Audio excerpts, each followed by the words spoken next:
Hello student, कैसे हैं आप लोग। मैं आज एक बार फिर आप सबके सामने इंग्लिश ग्रामर की क्लास लेकर आया हूं। कल के टॉपिक को आगे बढ़ाते हुए हम फिर से पार्ट्स ऑफ स्पीच के बारे में डिस्कस करेंगे और उसी को पढ़ेंगे आज भी। जहां तक हमने कल पढ़ा था उसके आगे हम आज पढ़ेंगे। कल हमने पढ़ा था पार्ट्स ऑफ स्पीच में नाउन तक, और आज हम पढ़ेंगे नाउन के पार्ट्स। आज हम पढ़ने वाले हैं नाउन के पार्ट्स। तो सबसे पहले नाउन के पार्ट्स मैंने लिखाए थे 5 नाउन 5 प्रकार के होते हैं। उनमें सबसे पहला आज हम आपको बताएंगे। सबसे पहला कौन सा होता है? Proper noun. प्रॉपर नाउन के बारे में आपको डिटेल बताएंगे। प्रॉपर नाउन होता क्या है, उसकी डेफिनेशन क्या होती है। तो जैसा कि यहाँ पे लिखा है प्रॉपर नाउन की definition, a proper noun is a name of particular person, place और थिंग। तो इसका मतलब ये हुआ बेटा कि किसी विशेष व्यक्ति, वस्तु या स्थान के नाम को क्या कहते हैं? जातिवाचक, व्यक्तिवाचक संज्ञा कहते हैं। किसी विशेष व्यक्ति, वस्तु अथवा स्थान के नाम को व्यक्तिवाचक संज्ञा कहते हैं। कल की जो डेफिनेशन थी नाउन की, नाउन में भी ऐसा ही कुछ था। किसी व्यक्ति, वस्तु, स्थान के नाम को क्या कहते थे? संज्ञा। पर इसमें थोड़ा सा डिफरेंट क्या है, इसमें लग गया है पार्टिकुलर अर्थात विशेष। इसमें क्या लग गया बेटा? विशेष। किसी विशेष व्यक्ति, वस्तु, स्थान के नाम को व्यक्तिवाचक संज्ञा कहते हैं। यही थोड़ा सा डिफरेंट ही हमें नाउन और प्रॉपर नाउन में डिफरेंट बताता है कि नाउन की डेफिनेशन में क्या होता है कि किसी भी व्यक्ति, वस्तु, स्थान के नाम को संज्ञा बोल देते हैं, और पर इसमें क्या है, किसी विशेष व्यक्ति, वस्तु, स्थान के नाम को क्या कहते हैं? संज्ञा कहते हैं। क्या कहते हैं? व्यक्तिवाचक संज्ञा कहते हैं। इसका एग्जांपल है जैसे राम, मोहन, रामायण, आगरा, मुंबई, एटीसी। ये इसकी तो जैसा कि जानते हैं विशेष व्यक्ति का मतलब क्या होता है कि इस संसार में कोई भी वस्तु हो, कोई भी व्यक्ति हो, कोई भी स्थान हो, अगर उसका कुछ नाम है तो वो क्या है? व्यक्तिवाचक संज्ञा है। तो क्या है बेटा? व्यक्तिवाचक संज्ञा है वो। जैसे कि राम क्या है? व्यक्तिवाचक संज्ञा, इसलिए क्योंकि राम एक व्यक्ति का नाम है, और नाम ही क्या होता है? और विशेष नाम है। मोहन भी उसी प्रकार रामायण, अगर हम रामायण उसी प्रकार आगरा और मुंबई, ये हमारे पर्सन की नेम है, और ये प्ले, और ये हमारा किंग के नेम, और ये हमारे प्लेस के नेम है। अर्थात व्यक्ति का नाम, वस्तु का नाम और स्थान का नाम।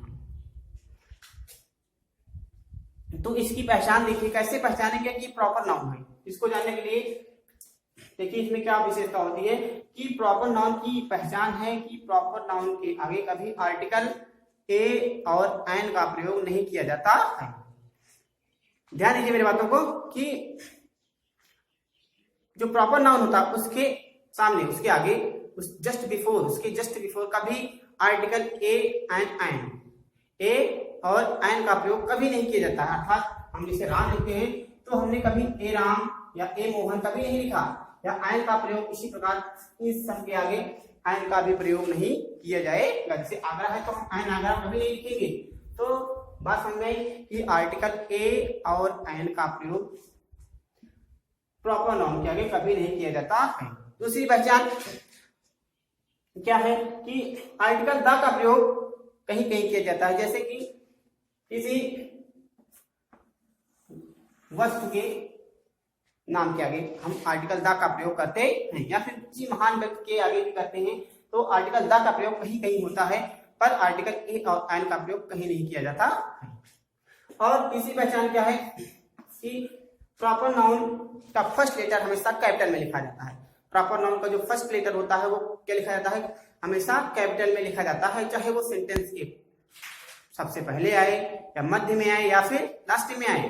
कभी भी हम प्रॉपर नाउन का फर्स्ट लेटर स्मॉल लेटर में नहीं लिखते। अगर स्मॉल लेटर में लिखा है तो वो प्रॉपर नाउन नहीं होगा। ध्यान दीजिएगा कि कभी भी अगर कोई शब्द, कोई वर्ड जो है स्मॉल लेटर में लिखा है तो प्रॉपर नाउन नहीं होगा। प्रॉपर नाउन की पहचान यही है बेटा कि जब भी कभी हम लिखेंगे, कभी भी लिखेंगे उसको कैपिटल लेटर में लिखेंगे, चाहे जहां होगा, चाहे सेंटेंस के बिफोर होगा, ठीक है, चाहे मिडिल में होगा या फिर लास्ट में होगा, चाहे जहां भी मिले, अगर फर्स्ट लेटर कैपिटल में लिखा है, जैसे राम का फर्स्ट लेटर क्या है आर, आर हमने कैसे लिखा है कैपिटल लेटर में, तो ये क्या है प्रॉपर नाउन, इसकी पहचान ये भी है माय डियर। नेक्स्ट आगे बढ़ते हैं कॉमन नाउन। कॉमन नाउन में होता है जातिवाचक संज्ञा। इसकी डेफिनेशन देखिए, a common noun is the name of person और प्लेस ऑफ सेम काइंड और क्लास। अर्थात इसकी पहचान क्या है, एक ही प्रकार के व्यक्तियों अथवा वस्तुओं के नाम को क्या कहते हैं, जातिवाचक संज्ञा कहते हैं। तो इसे रिपीट करते हैं, एक ही प्रकार के व्यक्तियों अथवा वस्तुओं के नाम को क्या बोला जाता है, जातिवाचक संज्ञा। कैसे देखिए, इसका एग्जांपल देखिए, जैसे boy, pen, book, tree, chair, ये इसकी पहचान है। ये इसका एग्जांपल है। इसको हम कैसे पहचानेंगे, कॉमन नाउन है। तो ध्यान दीजिए, अगर कभी भी सेंटेंस के मध्य में ये वर्ड आते हैं तो इनको हम स्मॉल लेटर में लिखते हैं, जबकि प्रॉपर नाउन का फर्स्ट लेटर चाहे जहां आ जाए कैपिटल लेटर में लिखा जाता है। और इसकी पहचान क्या है, इसका फर्स्ट लेटर जो है अगर सेंटेंस के मिडिल में आता है या एंड में आता है, अंत में आता है, तो इसका फर्स्ट लेटर स्मॉल लेटर में लिखा जाता है, अर्थात इसका सभी लेटर स्मॉल लेटर में ही लिखा जाता है। और दूसरी पहचान कॉमन नाउन की क्या है कि कॉमन नाउन का आप सिंगुलर से प्लूरल बना सकते हैं, प्लूरल से सिंगुलर भी बन जाता है और सिंगुलर से प्लूरल भी बन जाता है। जैसे बॉय है तो बॉय का बॉयज हो जाएगा, पर राम का राम से नहीं होगा। यही इसमें प्रॉपर नाउन और कॉमन नाउन यही डिफरेंट है कि प्रॉपर नाउन का हम बहुवचन नहीं बना सकते हैं, पर कॉमन नाउन का बहुवचन बनाया जा सकता है। तो इसकी पहचान याद रखिए कि जो कॉमन नाउन होगा उसकी हम क्या बना लेंगे, बहुवचन, अर्थात एक वचन से बहुवचन, अर्थात सिंगुलर से हम प्लूरल इसको बना सकते हैं, पर जब प्रॉपर नाउन होगा उसका कभी भी प्लूरल नहीं बनता है। तो नेक्स्ट हमारा है कलेक्टिव नाउन। कलेक्टिव नाउन में होता है समूहवाचक संज्ञा। समूहवाचक संज्ञा, इसकी डेफिनेशन देखिए, a collective noun is the name of group और कलेक्शन ऑफ सिमिलर थिंग्स। अब इसकी हिंदी देखिए, एक ही प्रकार की चीजों के समूह के नाम को क्या कहते हैं, समूहवाचक संज्ञा कहते हैं। एक ही प्रकार की चीजों के समूह, अगर एक ही प्रकार की चीज हो, जैसे मान लीजिए किताब, एक जगह पे किताब बहुत सारी किताबें हैं, ठीक है, तो उसको क्या बोलते हैं हम, लाइब्रेरी। अर्थात एक ही प्रकार की चीजों का समूह होना चाहिए। ऐसा नहीं है कि पेन भी रखी हो, किताब भी रखी हो और वहां पे बैग भी रखा हो, तो इन चीजों को मिलकर समूह नहीं बनता। समूह कब बनेगा, एक ही प्रकार की चीज, समूह तो बनेगा पर वो कलेक्टिव नाउन नहीं होगा। समूह अगर कलेक्टिव नाउन बनाना है तो एक ही प्रकार की चीजों का समूह होना चाहिए। जैसे कि क्लास में सिर्फ स्टूडेंट होंगे तभी वो क्लास कहलाएगी, अर्थात स्टूडेंट का समूह क्लास कहलाता है। अगर वहीं पे स्टूडेंट हो, वहां पे पेरेंट्स आ जाएं, वहीं पे आम नागरिक भी आ जाएं, तो वो क्लास नहीं कहलाएगी। समझ में आया माय डियर। तो उसी प्रकार जैसे कि इसका एग्जांपल देखिए, जैसे क्लास हो गया, लाइब्रेरी हो गई, टीम, आर्मी, फ्लॉक। फ्लॉक में होता है झुंड, फ्लॉक में झुंड, अर्थात भेड़ बकरियों का झुंड, झुंड को क्या कहते हैं, फ्लॉक। तो वो समूह हो गया, समूह के नाम को ही क्या कहेंगे हम, कलेक्टिव नाउन। जैसे कि लाइब्रेरी में जानते हैं सिर्फ पुस्तकों का समूह होता है तभी वो लाइब्रेरी होती है, ऐसा नहीं है इसमें अन्य चीजों का समूह हो तो भी वो लाइब्रेरी कहलाएगी। उसमें बाइक्स खड़ी कर दीजिए, उसमें कार हो, उसमें किताबें हों, उसमें बॉटल्स हों, उसमें बहुत सारी चीजें, पेन हों, कपड़े हों, तो वो लाइब्रेरी नहीं होगी। लाइब्रेरी होने के लिए सिर्फ किताबों का ही समूह होना चाहिए। इसी प्रकार टीम में जैसा कि जानते हैं खिलाड़ियों के समूह को क्या कहते हैं, टीम। और ऐसा नहीं कि वहां पे क्राउड हो, छोटे छोटे बच्चे हों, सब तो टीम नहीं बना देंगे। टीम कब बनेगी, जब सिर्फ खिलाड़ी, खेलने वाले खिलाड़ी एकत्रित हो गए एक जगह पे तो टीम होगी, ठीक है, वही टीम कहलाएगी। उसी प्रकार आर्मी में किसका समूह होता है, सैनिकों का समूह। सैनिकों के समूह को क्या कहेंगे, आर्मी। अब ऐसा नहीं है कि वहां पे किसान हो, आर्मी और सैनिक हो, वहां पे आम जनता हो, नेता हो, तो वो सैनिक ही कहलाएंगे, वो आर्मी नहीं होगी। आर्मी होने के लिए क्या चाहिए, कि सिर्फ सैनिकों का समूह होना चाहिए। उसी प्रकार फ्लॉक है, फ्लॉक में भेड़ बकरियों का समूह को ही फ्लॉक कहते हैं। तो बात समझ में आई। ये हमारा आज हमने पढ़ा प्रॉपर नाउन, कॉमन नाउन और कलेक्टिव नाउन, ये 3 पढ़े हमने। 1 मिनट पानी पी लेते हैं।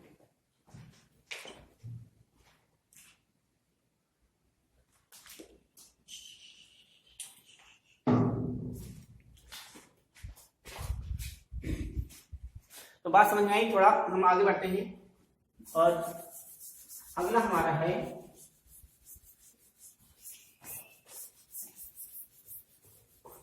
नेक्स्ट जो पढ़ने वाले हैं उसका नाम है मटेरियल नाउन। मटेरियल नाउन को हम आज हो सकता है हम पूरा खत्म कर दें आज। Material noun, material noun means होता है पदार्थवाचक संज्ञा। मटेरियल नाउन मीन्स क्या होता है माय डियर? पदार्थवाचक संज्ञा। इसकी डेफिनेशन देखिए, a material noun is the name of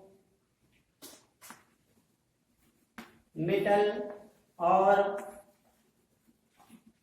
raw material.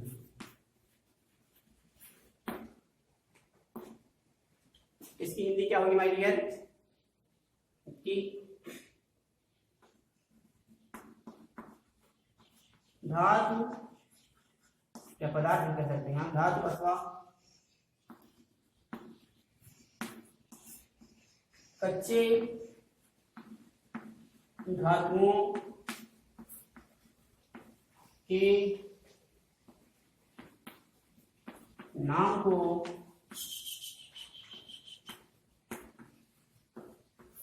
पदार्थवाचक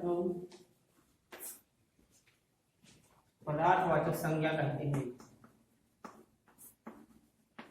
पदार्थवाचक संज्ञा कहते हैं।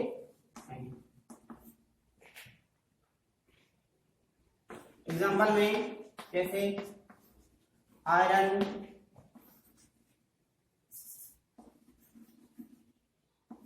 Gold, silver, water, oil,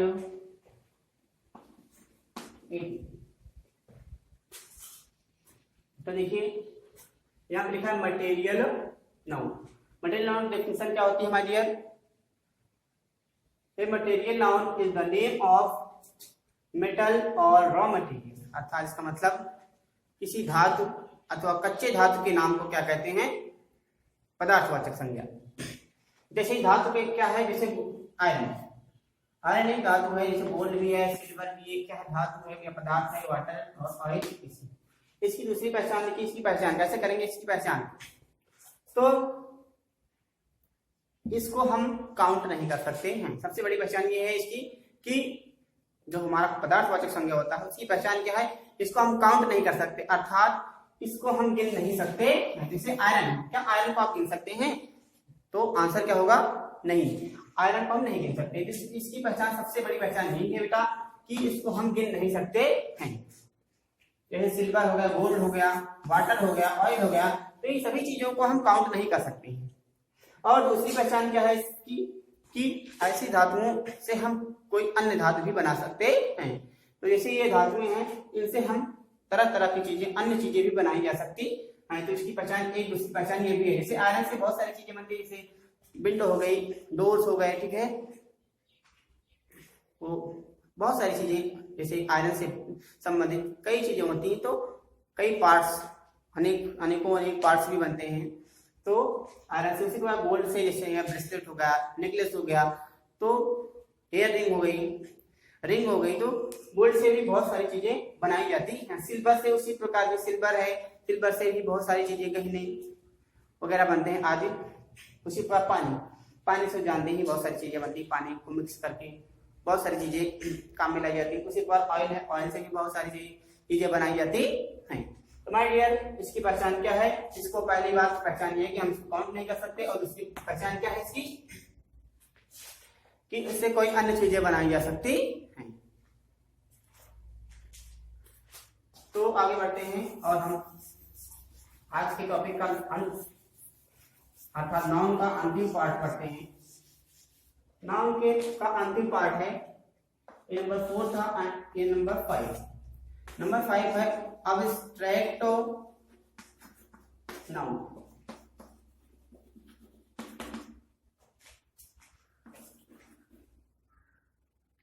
An abstract noun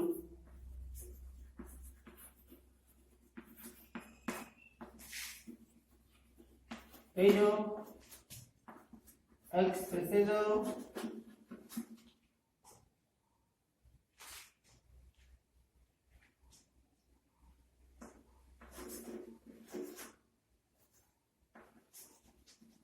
feeling,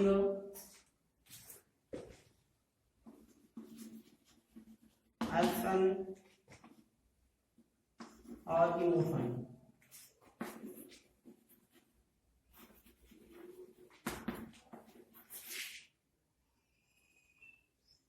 of the heart।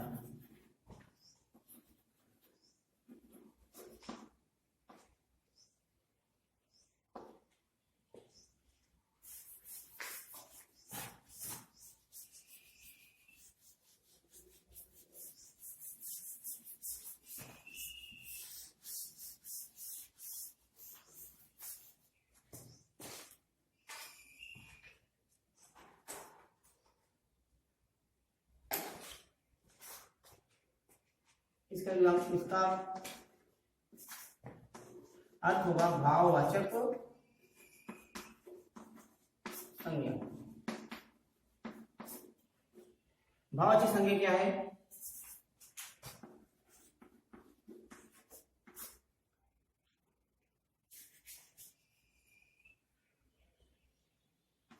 हृदय के अंदर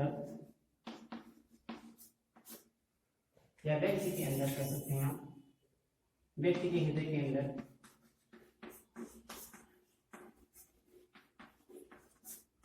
व्यक्ति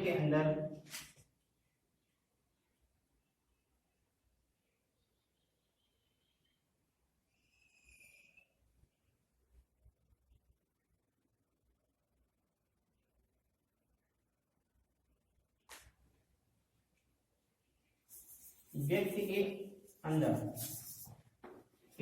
व्यक्ति के अंदर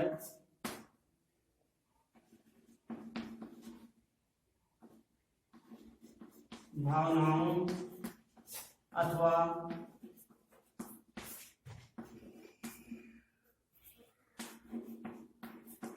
कार्यों को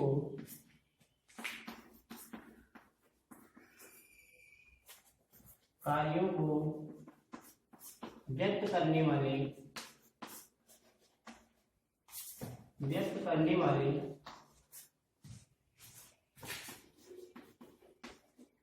शब्द को भाववाचक संज्ञा कहते हैं।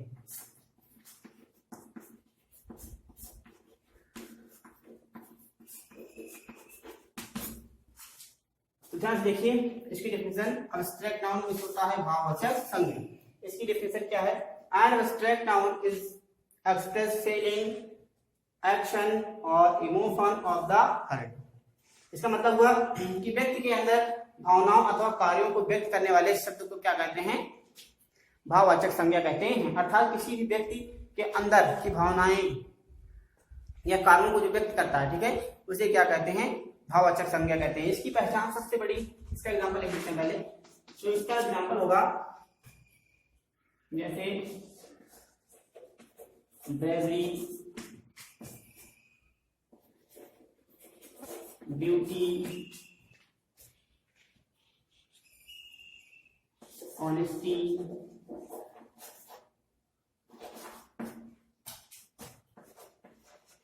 वाइफ, ध्यान दीजिए इसकी पहचान। देखिए इसका एग्जांपल जैसे ब्रेवरी हो गया, ब्यूटी हो गया, ऑनेस्टी, वाइफ, केयर, किसी। इसकी पहचान तो ध्यान दीजिए, इसको कैसे पहचानेंगे, ये भाववाचक संज्ञा है। तो इसकी सबसे बड़ी पहचान है, इसको ना तो हम छू सकते हैं और ना ही देख सकते हैं, केवल क्या कर सकते हैं, महसूस कर सकते हैं। इसकी सबसे बड़ी पहचान भाववाचक संज्ञा की यही है, इसको ना तो हम देख सकते हैं और ना ही छू सकते हैं, इसको हम केवल क्या कर सकते हैं, महसूस कर सकते हैं। जैसे कि ब्रेवरी, ब्रेवरी मीन्स होता है बहादुरी। क्या हम किसी की बहादुरी को देख सकते हैं, ये कितना बहादुर है? जी नहीं, हम केवल महसूस कर सकते हैं वो कितना बहादुर है। अर्थात उसके कार्यों को देखकर सिर्फ महसूस करते हैं कितना बहादुर है, पर बहादुरी दिखती नहीं है। जैसे ब्यूटी, ब्यूटी मीन्स सुंदरता, सुंदरता दिखाई नहीं देती है, ठीक है, सुंदरता भी दिखाई नहीं देती है। ऑनेस्टी जैसे ईमानदारी हो गई, किसी की ईमानदारी को हम देख नहीं सकते, केवल क्या कर सकते हैं, फील कर सकते हैं, महसूस कर सकते हैं। जैसे वॉइस है, आवाज को भी आप जानते हैं नहीं देख सकते, हम क्या कर सकते हैं, सुनकर महसूस कर सकते हैं। एयर, सिर्फ एयर है, एयर को भी हम क्या कर सकते हैं, सिर्फ महसूस ही कर सकते हैं। तो ये रहा आज का टॉपिक, इसमें हमने पढ़ा नाउन के 5 पार्ट्स और इसकी डेफिनेशन पढ़ी, इसके एग्जाम्पल देखे और आपको उम्मीद करता हूँ समझ में भी आया होगा। तो आप पढ़ते रहिए और अपनी स्टडी को जारी रखिए। धन्यवाद।